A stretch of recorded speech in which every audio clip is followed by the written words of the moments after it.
कोल्हा आणि द्राक्षे. एके दिवशी एक भुकेला कोल्हा द्राक्षाच्या मळ्यात येतो. वेलीवर द्राक्षांचे घड लटकले होते. ते बघून कोल्ह्याच्या तोंडाला पाणी सुटते. डोके उंचावून तो द्राक्ष मिळवण्याचा प्रयत्न करतो, पण त्याला ते जमत नाही. द्राक्ष खूप उंचावर असतात. ती मिळवण्यासाठी कोल्हा खूप उड्या मारतो. तो द्राक्षांपर्यंत पोहोचू शकत नाही. अखेर तो दमतो. शेवटी तो प्रयत्न सोडून देतो आणि निघून जातो. जाताना कोल्हा म्हणतो, ही द्राक्ष आंबट आहे. असली आंबट द्राक्षे हवीत कुणाला? कथेचं तात्पर्य, खिलाडू वृत्तीने पराभव स्वीकारा. मुंगी आणि कबूतर. एके दिवशी एक मुंगी नदीच्या काठेवर चालत होती. अचानक तिचा पाय सरकतो आणि ती पाण्यात पडते. तिला नदीत एक तरंगणारं पान सापडतं आणि ती त्या पानावर बसते. ते पान धबधब्यापाशी वाहू लागते. मुंगी घाबरते आणि मदतीसाठी हाक मारते, वाचवा वाचवा, मला कोणीतरी वाचवा.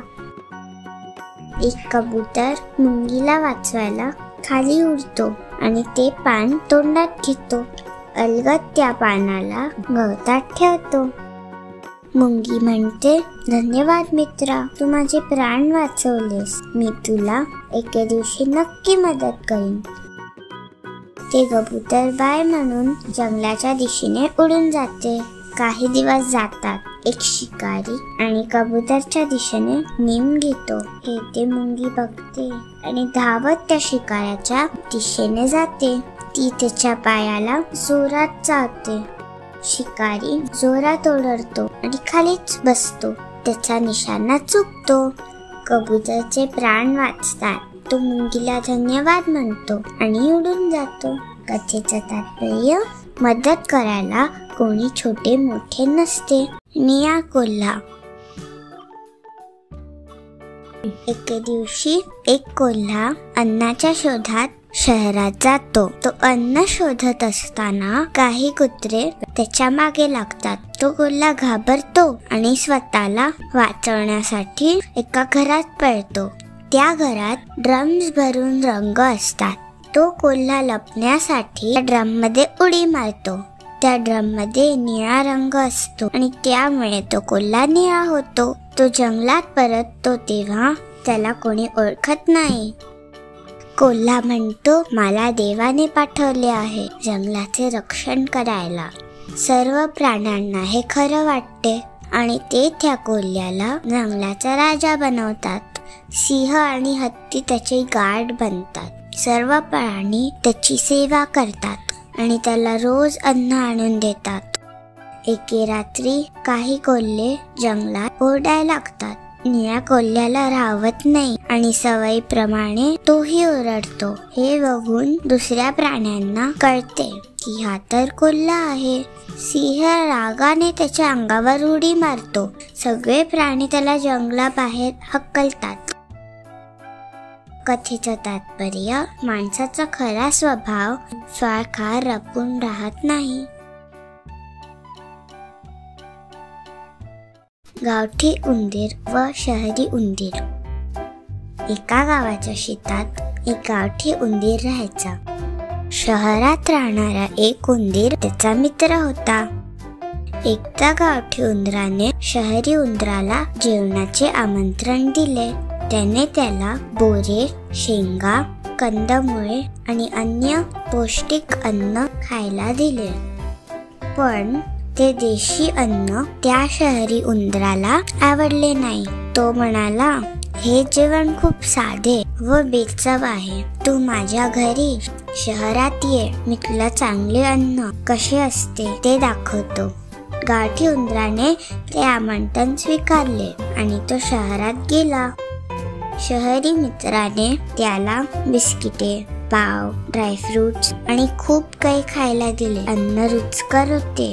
अचानक एक मांजर तिथे आले आणि दोघे उंदीर पळून एका बिळात लपले. हे असं सारखेच होऊ लागले. गावठी उंदीर म्हणाला, किती दुःखी जीवन आहे तुझे. मी माझ्या शेताच्या घरात बरा आहे, तिथे मी शांतपणे खाऊ शकतो. आपल्या घरी परत आल्यावर गावठी उंदराला खूप बरे वाटले. कथेचं तात्पर्य, शांत जीवन हेच सुखी जीवन. कोल्हा आणि करकोचा. एक कोल्हा आणि एक करकोचा मित्र असतात. एकदा कोल्हा त्याला घरी सूप प्यायला बोलवतो. तो पसरट ताटात सूप वाढतो. कोल्हा म्हणतो, चला सूप प्यायला सुरू करूया. असं म्हणून तो भरभर सूप पितो आणि चाटून पुसून ते संपवतो. करकोच्याला मात्र ते सूप पिताच येत नाही. त्याची चोच लांब असल्यामुळे आणि ताट पसरट असल्यामुळे त्याला उपाशी राहावं लागतं. काही दिवसांनी करकोचा कोल्ह्याला सूपचं आमंत्रण देतो. तो गरमागरम आणि रुचकर सूप बनवतो आणि बरणीत ते सूप वाढतो. करकोचा म्हणतो, चला सूप प्यायला सुरू करूया. तो आपली लांबडी चोच त्या भांड्यात घालतो, सूप पितो. पण कोल्ह्याला मात्र सूप पिता येत नाही. त्या भांड्याचं तोंड इतकं रुंद असतं, त्याचं तोंड जाईना. आपण करकोच्याची मस्करी केली हे कोल्ह्याला उमजते. कथेचं तात्पर्य, जशास तसे.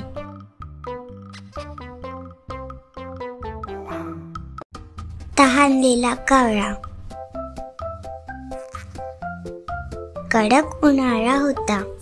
एका कावळ्याला खूप तहान लागली असते. त्याचं तोंड कोरडं पडलेलं असतं. तो पाणी शोधतो, पण कुठेच पाण्याचा थेंब सापडत नाही. एके ठिकाणी त्याला एक मडकं दिसतं. तो त्यावर जाऊन बसतो. त्यात डोकावतो तर त्याला पाणी तळाशी दिसते. पाणी खोल असल्यामुळे त्याची चोच पाण्यापर्यंत पोचत नाही. तो इकडे तिकडे बघतो तर त्याला मडक्याच्या जवळ दगड दिसतात. हे बघून त्याला एक युक्ती सुचते. तो एक एक दगड मडक्यात टाकतो.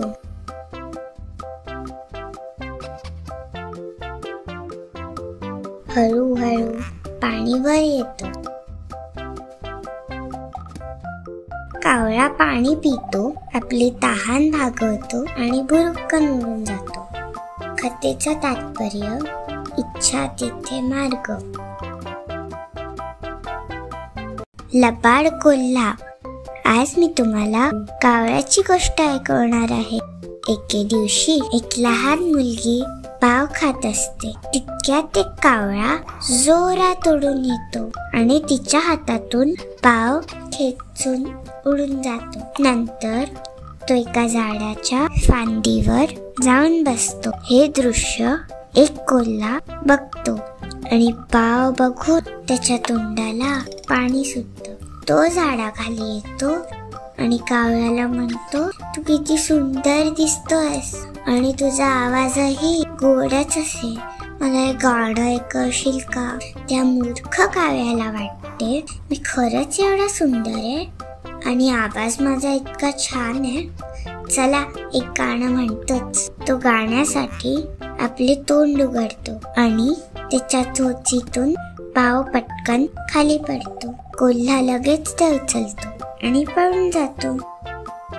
कथेचं तात्पर्य, स्वार्थी माणसाच्या गोड बोलण्यावर विश्वास ठेवू नये. आजची गोष्ट आहे ससा आणि कासव. ससा नेहमी कासवाला हसायचा, कारण कासव हळूहळू चालायचे. एके दिवशी त्यांनी पळण्याची शर्यत लावली. शर्यत सुरू झाली. ससा जोरात धावला आणि खूप पुढे गेला. कासव मात्र हळूहळू चालत येत होते. ससा जिंकण्याच्या जागेच्या जवळ आला. त्याने मागे पाहिलं तर त्याला कासव कुठे दिसलंच नाही. त्याने विचार केला, चला कासव तर इतक्यात येणार नाही, आपण थोडा आराम करूया. असं म्हणत तो झाडाखाली बसला आणि थोड्या वेळाने झोपून गेला.